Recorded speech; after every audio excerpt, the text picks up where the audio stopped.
This is Patrick Hawley with South Sask Metal Detecting, and I'm here with Jonny History, which you guys have seen a lot of his clips of permission that he has up north with some really interesting fur trade finds and all kinds of really interesting things, and we're going to go through it with him today. Kind of a wrap-up of the season of all the interesting stuff that he found.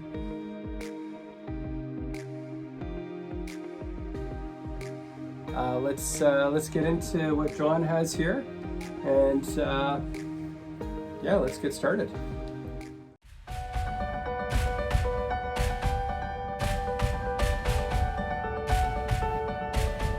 think it is going to be, yeah,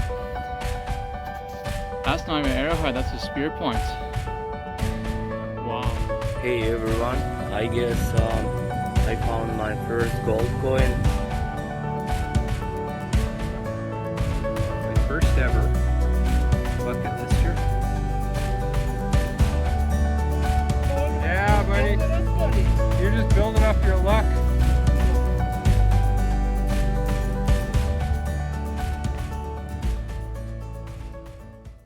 Hey guys, okay, well let's start with buttons.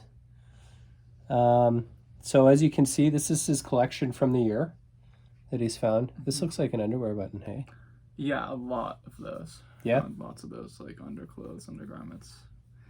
Yeah, this one's just more interesting because it has like a silver wash on it. Yeah. Which is not very typical. Yeah, it's true. Of the underwear buttons and like underclothes buttons that I was finding. Lots of like tomback buttons. Everyone knows those. Tons of those. So, and explain this one here. So that one's copper, and you don't find as many of those because it's just typically more expensive to manufacture those ones. So, because tomback is a mixture of copper and lead, and I'm pretty sure lead was just put in there to make it cheaper to produce. Oddly though, these are a lot lighter. Mm-hmm. If I was going to have a jacket, I would like that tomback material better, so. Yeah, that's probably also why they're so popular. Yeah. Those big like heavy like animal jackets and stuff would just be crazy heavy. Oh yeah. You know? So it's like yeah, like I imagine like at like trade areas and stuff like that, like a lot of stuff is gonna be on foot. You don't want to have something super heavy. That's why a lot of these are smaller and more discreet. Found a few ball buttons as well. I want to show those. So those are 1800s. We have a couple more here as well. Yeah, those are awesome. Pretty cool. Not a couple are missing the shank, but I mean, that's just might be the reason it was lost to begin with. It's because the shank fell off. Just took this little ball button. I'm not sure on the age of this. Probably definitely 1800s, but no idea. Cool find. Still in there. Little ball button, it appears.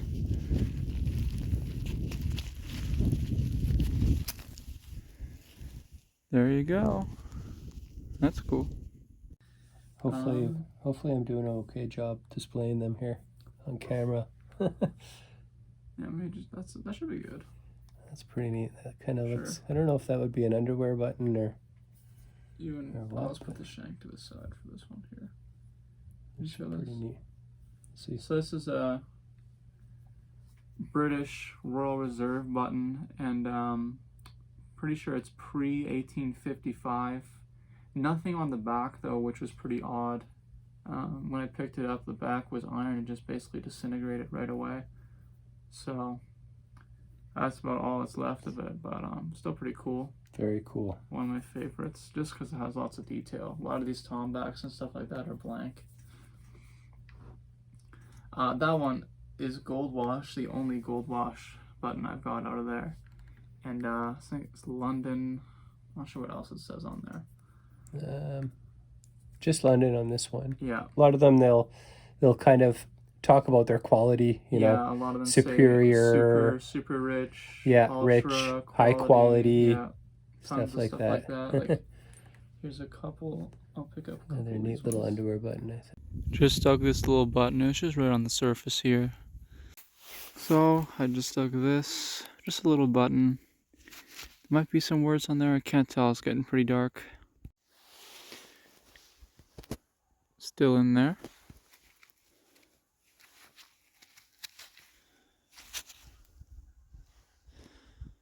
Button. Not bad. Been a while since I got one of these. You can see it's still in there. Old 1700s. Tomback button. Cool. Well, found the signal. There it is, an old button. I have not found one exactly like this one. This one's actually very flat on the front. Pretty interesting. Okay, so I haven't really recorded much today so far, but just stuck this button on the front. It's blank, but on the back it says London. And above that is a crown. So that's pretty interesting. I haven't found one like this here, so that's cool. Like, this one says super fine quality. This one, Super fine. super fine. This one says, I don't know, I can't read that one, but you know, very typical of them to say super fine, ultra, all that kind of wording. Just trying to make it seem just a little bit better. Little copper thimble. Only thimble I found out there. Surprisingly, they Yeah. were so commonly used. Yeah, that's true. What else? Here's another good button. Here's a little medallion. Do you want to put your jewelry on here too?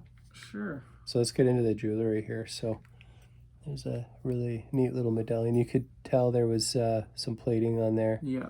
And so Some that was foil. Saint Maria or something like that when I had researched it. That one is in rough shape though, compared to others. So the stone in this little guy is amazing. I think it might be glass. I'm not sure honestly. But it's got a very really, it's a cool. really interesting color to it. Like it's got like this Amber. brown kind of. It also it might be kind of brown because of the rust on there as well though. That might be That's why the true. back looks like that. Like I'm thinking it might just be clear. Yeah. Here's Okay, I just got this charm. Looks like there's maybe a saint on there or something.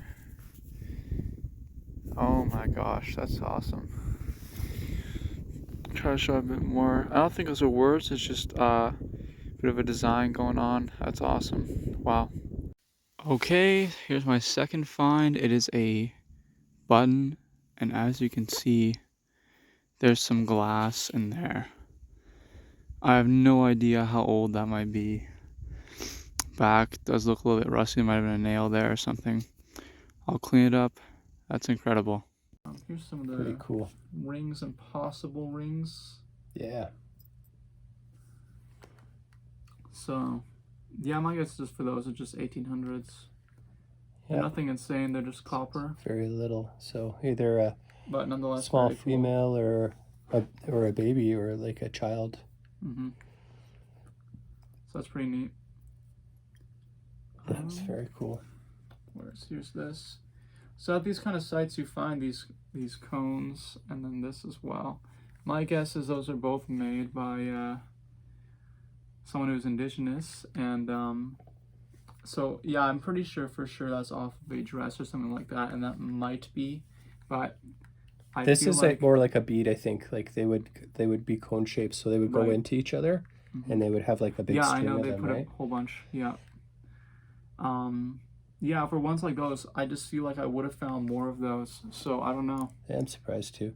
But I mean, it seems like you have a mixture of kind of indigenous as well as maybe a little bit of military in here, and Yeah, you well, never know, definitely, right? So definitely.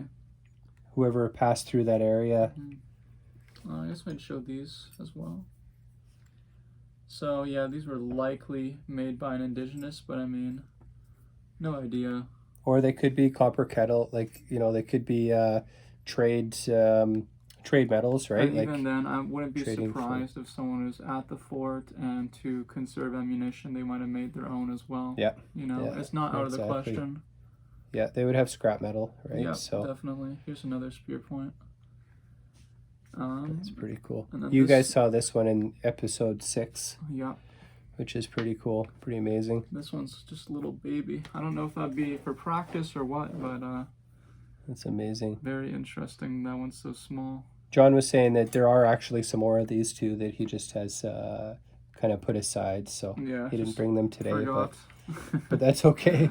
That's This is fine. enough, man. This Yeah, is yeah. cool. These are so cool. Okay, this rang out terrible, so I would never consider recording this, but oh my gosh.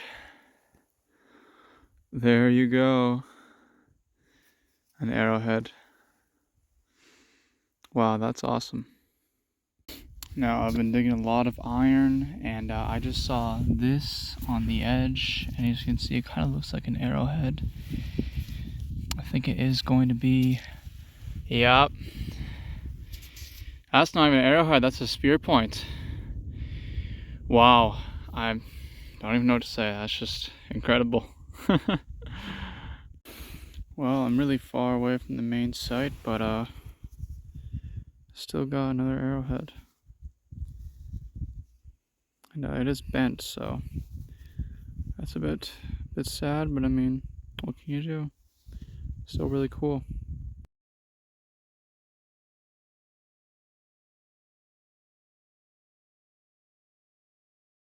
For sure. There's some other kind of jewelry too, and I believe this was in episode 6 as well. If you haven't seen it, go back and watch episode 6. This is, I believe, like you can see it has a bit of a hinge on it, so it was likely. And it's plated as well. And it's plated gold, so that would be like a Victorian kind of, I don't know, piece of jewelry of some sort. Yeah, it's a necklace shame. Here, or- this, I think this is much earlier, and it would have had a stone set in it. Oh yeah, yeah, Just glass, not absolutely. stone, glass. yeah. We find this. So from yeah, time if to I time. had the glass in it, that'd probably be one of the best finds. But no Yeah. glass, so it's just not Darn as it. not as cool. It's hard metal detecting glass. Yeah. Okay, whatever this is, I have not cleaned it yet. I just saw the edge and saw there's some design. I knew I had to record. It rang up pretty good, so, and it's pretty shiny on the edge. It might be flayed or it might be silver. No idea. That's pretty interesting. There's lots, as you can see, there's tons of buttons here, right? And there's The little cufflink. cufflink, or that could be from a collar too. Mhm. Yeah, There's some most of these little buttons, teeny however, ones. are blank, so that's why we're not showing every single individual one. Yeah, It's all because a lot- amazing though. Pretty standard. What else? We go into the buckles. Sure. Oh, let's go into lead. Let's do Sure. some lead. So So, as you can see, plenty of bag seals. Not all of these are for sure bag seals, but there's sometimes these are lead with huge too. Like markings on them and such. most of the bag seals that we find typically are like CN, like CP rail kind of Yeah. ones, and they're like half the size. Like these are like really big and Yeah, heavy they are. duty. And that it's one kind has of, more detail on it. yeah, if you can see the detail on them. It's kind of hard to read them. Yeah, no, I haven't been able to read. Like, There is a couple here though. Like here's one. I love this one. It says Ham, MILB maybe? I don't know. that's the best. But it's a good stamp anyway. best shape one we have. But then look at the back. Like someone was kind of doing a little art Carving. design or Yeah. having that's, fun with that- it or that's pretty something. soft, so.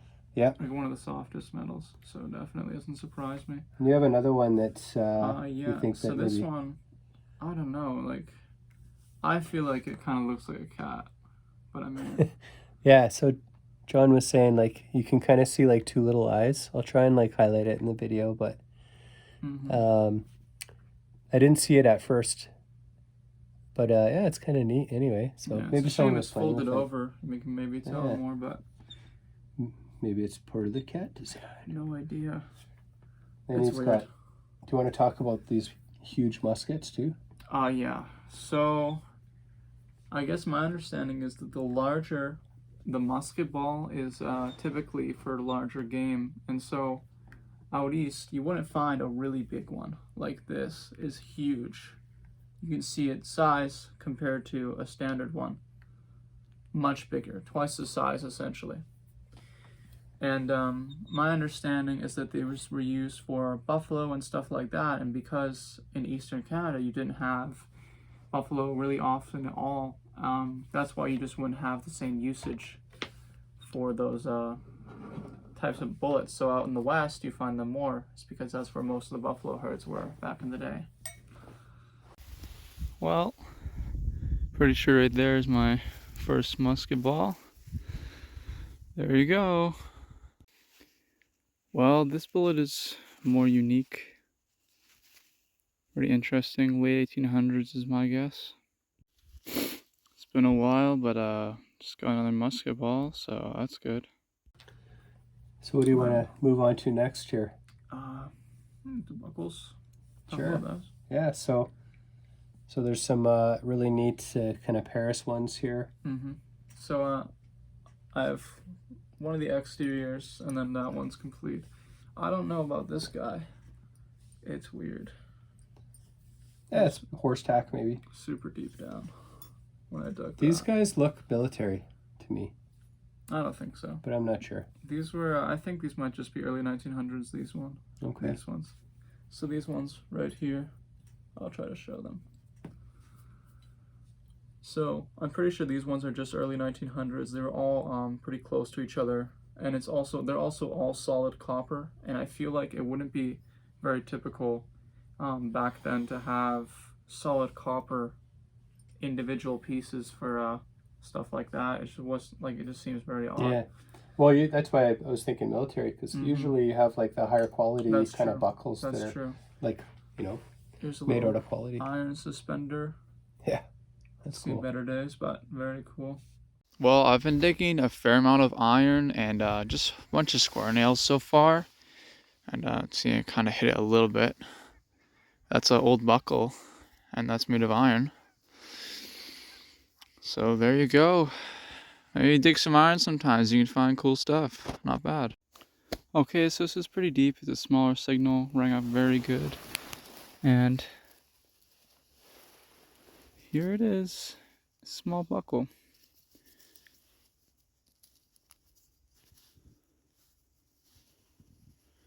There you go. That's pretty cool.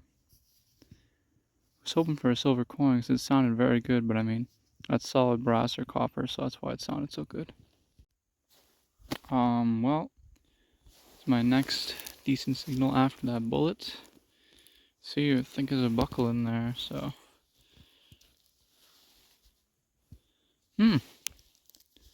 Just a square.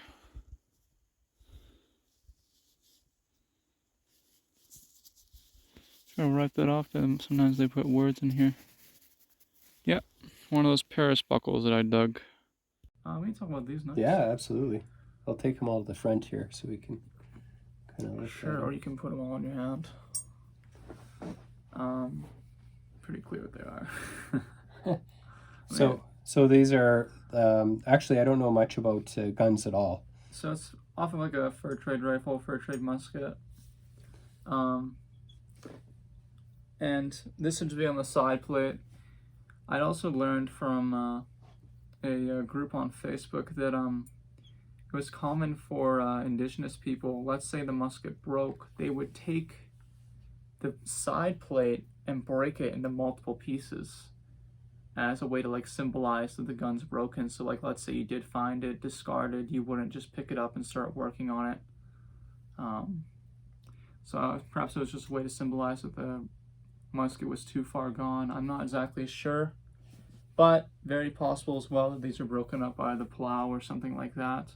Well, this was just right on the surface, and that is off the side plate for a fur trade musket. That's really awesome. I have another piece at home, so hopefully this is part of the missing piece. That'd be incredible if it is. Okay, right next to it, another piece of the serpent. So I'm gonna do around this area a whole bunch and try to see if there's any more pieces. I've got 3 pieces today, that's crazy. Okay, I just dug another piece of a fur trade rifle or musket. Hopefully, I think it's just one more piece and I'll have it complete if this is all the same one, so we'll see. Okay, I have no idea what this is, but I just wanted to film it. See, it's still stuck in there. Oh, that's from the side plate of a fur trade musket or rifle. Kind of bent up, that's why I didn't think it'd be that. Wow, that's awesome. This is a like a lock mechanism. Pretty sure you would pour the gunpowder on top of here and then pull this back, I believe. I'm not exactly sure, but it is for sure a gun part. Very cool. I was super stoked to get that. And So then, what about this guy? So I'm pretty sure that's actually a all for, or like a tool. I thought initially it might be a bayonet, but you see it comes to a point so soon. Yeah. And typically bayonets were much longer. That's kind of what I was thinking, but so I'm not sure, but if anybody knows, yeah, for like, sure. definitely comment on the video. A lot of this stuff too, you know, John knows a lot about this this stuff, but you know, I There's mean, always so much to learn. Yeah, Even then, like a little piece might be part of a way bigger item that I have no idea. absolutely. You know. Yeah, and we're not experts on this stuff at all, so. Yeah, and then here is probably my favorite gun-related piece. This is a guard off amazing. of a pistol or a musket. You see it has this little design carved into it. I was surprised. I pulled it out of the ground and it was still, after 1 or 2 wipes, that shiny. Yeah, like After over 150 years. Yeah, it's just incredible. Crazy, yeah. Well, I don't know what this is. My first thoughts are some kind of mechanism from a rifle or a gun. No idea. Anyways, that's my first semi-interesting item of the day. Well, I wasn't expecting anything from this, but as you can see, that is the serpent's head from a fur trade rifle. That'd be the end of it, I believe. Pretty cool. Well, this is I'm kind of speechless. This is the guard off of a pistol, a flintlock or a musket. Has a design on there. That rang up actually really, like, not very high at all, but I dig everything, and there you go. That's incredible. Wow. Gotta keep going for a little while longer. Here's another piece of jewelry here. Now, I think this was also on episode 6. It's very unique, and you know, as you can tell, it looks like something like it was held. I think it's either garnets or amethyst are the stones in that. And what I think it had a back plate. You can see a couple markings here. That's true. So like it might have been like a larger necklace, pendant, or like something like that, right? We'll have to go back and try to find the rest. Yeah, but that's right. Yeah, super interesting. I was really stoked to find that. And then also, this is my only coin. Only coin from there. It's a quarter. Only coin. The only coin. It's crazy. From 1874, but you can see the back. It's in pretty good shape. It's great. Okay, so this rang up like a musket ball, so I wasn't gonna film it, but that's a pendant. Could be very old. It looks like it has some stones in there. I'll definitely have to clean this up and show it later. But that's incredible. I'm speechless. That's just wow. It might be a little cross in the center there. I honestly can't tell. I'm gonna have to clean that up. That's just great. Okay, I really should have live dug that. It was a 30 signal. That's a silver coin right there. It's quarter size. Oh, it's an old one. Okay, I think it says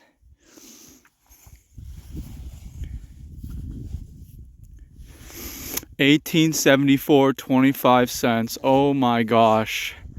That is incredible. I don't even know what to say. I'm speechless. I should have live dug that, whatever. That's insane.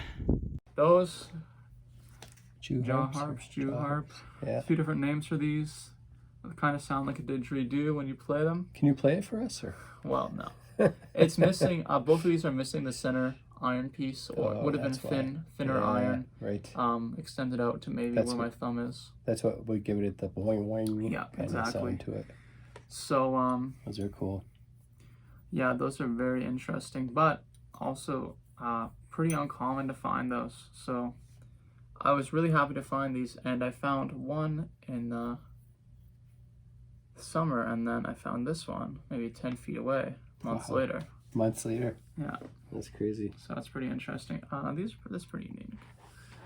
So I know like this might not be super crazy, but we don't typically find old glass. These are associated ginger beer pieces from the 1800s, and then here it's stamped London. pottery, isn't it? Yeah. Yeah. Oh, it's Like some kind of clay stoneware, stoneware. I Yeah. believe it's called. So that's pretty interesting. That's pretty cool. Here's some other kind of Some neat other pieces of glass. Older. I think this might be possibly the end of a stopper. Yeah, looks like it. So that's Cool. pretty unique. Love the color of that though. Yeah, really interesting. You see that on older onion bottles Yeah, from the 1700s, that similar toning. this is really neat too. Here's another mystery find. Mm-hmm. It's big. It's made out of pretty decent metal. It kind of almost looks like what you'd find on a tin roof, but it's not tin. Mm-hmm. It's got that kind of like, I don't know, skin pattern, like almost like a reptile skin pattern. Yeah. But anybody know what that's from? Yeah, it's a weird one. Yeah. Definitely. It's pretty standard. Iron spoon bowl. Yeah. Cool, man. Well, that's amazing. Yeah. There's other things here. There's a nice pork chop with big square nails. Yeah. All hand forged and Thuringer. Found a few of big those. lead bullets. What's left of an old knife. Yeah. I don't know if that is I mean it's probably 1800s, but I don't think it's super old in terms of fur trade era and stuff like that. I think it's late 1800s. These are mystery items as well. No idea what these are. This one, I believe, it says patented 1870. But, like I said, no idea what exactly it is. Definitely interesting. Cool. Well, thanks for sharing with us today. Yeah, of course. All right.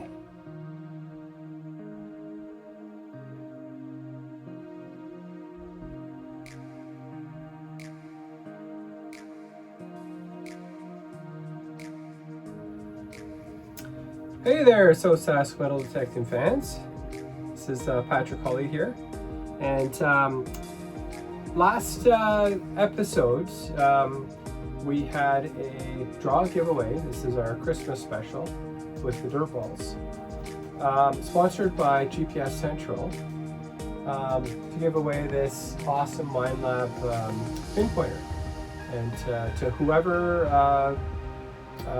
well, we were going to do a random draw of consisting of anybody that liked and commented either on our post on our Facebook page or on the YouTube page. So I've added in everybody into a random generator app here, and I'm going to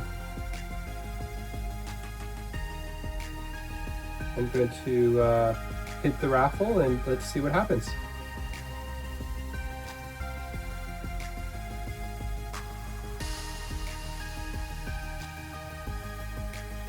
Here it goes.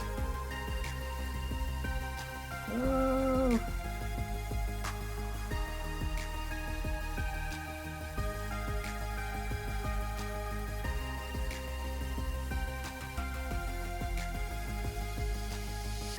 Robert Till, congratulations.